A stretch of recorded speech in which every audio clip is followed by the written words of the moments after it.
It's hard to imagine we've ever been anything other than best buddies. But the relationship between Canadians and Americans hasn't always been so cozy. 200 years ago this Tuesday, the U.S. declared war on Britain's colonies, which later became Canada. The cannon and muskets may have fallen silent long ago, but the battle over who won the war rages on, even to this day. Here's David Common.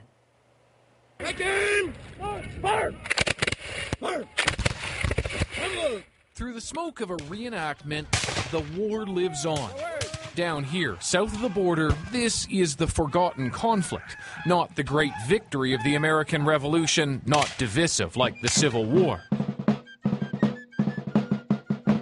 This is the War of 1812, and even 2 centuries after its start, there is still dispute over who actually won. Who won the War of 1812? Americans, obviously. Well, hold on. Canada's history records us as the winner. Even the Prime Minister's website on the war says Canada won. Try showing that south of the border. Who won the war? Well, it depends on what side of the border you're on. And seeing that half of my family's from Canada and half my wife's family from Canada, I win all the time because both sides are right. So I don't think anyone won that one, to be honest. I think it was basically a family disturbance.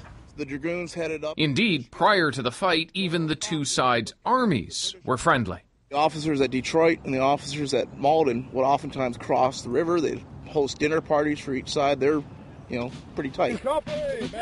For the Americans, it was supposed to be simple. The former president, Thomas Jefferson, said it will be a mere matter of marching.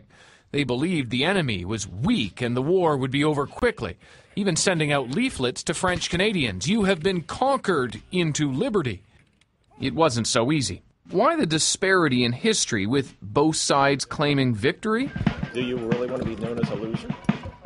Would you want to think that you're doing something for the greater victory, for the greater cause? So, what was accomplished at war's end? Roman engine, stop! To find out, we hit the sea, where much of that war was fought. Same thing. To meet an 1812 buff, a U.S. Coast Guard captain. In many ways, it was a validation of the United States' independence as a country.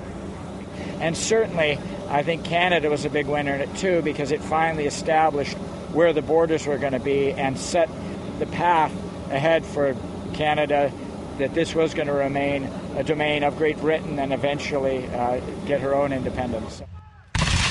Neither side gained land. A lot of soldiers, mostly conscripts, were dead. The Aboriginal allies of Britain fighting with Canadians lost their villages along the way, pushed further westward.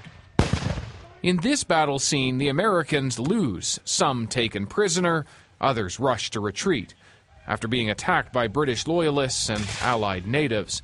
Fittingly, though, the next battle had the Americans victorious. The third, perhaps like the war, was a draw.